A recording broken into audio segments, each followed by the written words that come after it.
As Tropical Depression Mirasol swept across the Philippine archipelago this week, it left behind a trail of submerged homes, impassable roads, and disrupted lives. Though Mirasol never reached typhoon strength, its impact was devastating, especially in Luzon, where the storm's rains intensified the Southwest Monsoon, Habagat, triggering widespread flooding from Aurora to Camarines Sur and beyond. From the coastal towns of Casiguran to the urban arteries of Naga City, the deluge exposed systemic vulnerabilities in infrastructure, emergency response, and climate resilience. For many Filipinos, Mirasol was not just another storm. It was a reckoning. Mirasol began as a low-pressure area off the coast of Quezon on September 15th. Within 24 hours, it intensified into the 13th tropical cyclone of the year, earning the name Mirasol and prompting PAGASA to raise tropical cyclone wind signal number 1 across 17 provinces. With sustained winds of 55 kilometers per hour and gusts reaching 70 kilometers per hour, Mirasol made landfall in Casiguran, Aurora at 3:20 a.m. on September 17th. Though modest in wind speed, the depression's real threat lay in its rain bands, thick, slow-moving, and saturated with moisture from the Southwest Monsoon. Over the next 48 hours, Mirasol dumped between 100 to 200 millimeters of rain across northern and central Luzon. The storm's northwestward trajectory carried it over Apayao and Ilocos Norte, but its influence extended far beyond its path. In Camarines Sur, particularly in Naga City, the monsoon-enhanced rains overwhelmed drainage systems, turning streets into rivers and barangays into islands. Casiguran bore the brunt of Mirasol's landfall. The Provincial Disaster Risk Reduction and Management Council, PDRRMC, reported flooding in multiple barangays, including Marikit, Quezon, and Calantas, with water levels reaching up to 2 feet. A rain-induced landslide near Pasaruboi Bridge in Barangay Cozo forced road closures and emergency clearing operations. Power outages began at 3 a.m., and sea travel was suspended as the Philippine Coast Guard grounded all motorboats and fishing vessels. 15 fishing boats were damaged in Dilasag, resulting in an estimated loss of 75,000 Cuban pesos. Governor Reynanti Tolentino raised the province's alert status to blue under the Alpha Emergency Preparedness and Response System. Classes were suspended across Aurora, and emergency operations centers were activated in Casiguran and Dilasag. In Naga City, Camarines Sur, the floodwaters arrived swiftly and silently. By mid-morning on September 17th, major thoroughfares such as Magsaysay Avenue and Roxas Street were underwater. Barangays like Concepcion Pequeña, Paycol, and Tinago reported waist-deep flooding, forcing hundreds of residents to evacuate. "We didn't expect it to be this bad," said Maricel Abad, a resident of Barangay Paycol. "The rain was constant, but the water rose so fast. We had no time to prepare." Local responders deployed rubber boats and rescue teams, but the city's aging drainage system buckled under the pressure. The Naga River, swollen from upstream runoff, breached its banks, compounding the crisis. Mayor Lenny Robredo, who had previously proposed a 1.2 billion Cuban pesos flood mitigation plan involving detention ponds and upgraded drainage, called for national support. "We are a catch basin," she said. "Floodwaters from neighboring towns funnel into Naga. But that doesn't mean we're helpless. We must act." Mirasol's impact was not merely meteorological, it was systemic. Across Luzon, the storm exposed chronic weaknesses in urban planning, disaster preparedness, and climate adaptation. In Teresa, Rizal, sandbag barriers failed to stop floodwaters from entering public markets. In Isabela, strong winds and overflowing rivers forced the closure of bridges and rerouting of traffic. In Tacurong, Sultan Kudarat, and Tantangan, South Cotabato, floodwaters disrupted daily life, while in Maguindanao del Sur, the municipal hall of Pagalungan was surrounded by water.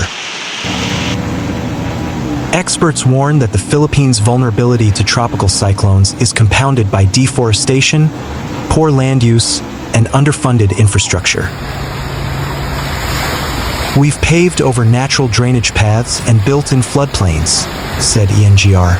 Ramon de la Cruz, a hydrologist with the Baikal River Basin Development Program.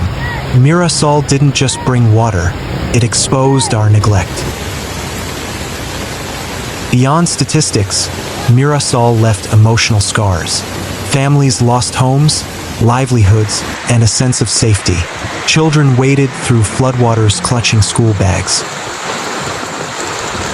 Elderly residents were carried to safety by neighbors. Small businesses drowned in mud and debris.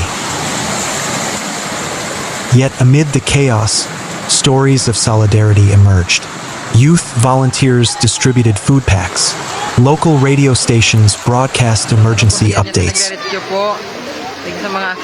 Barangay officials coordinated cleanup drives. "We may be soaked, but we're not broken," said one volunteer in Barangay Triangulo, Naga. In Aurora, emergency shelters provided refuge for displaced families. The Department of Public Works and Highways, DPWH, prepositioned heavy equipment for clearing operations, and relief goods were distributed by the Department of Social Welfare and Development, DSWD. Tropical Depression Mirasol may not have been the strongest storm of 2025, but its legacy will be lasting.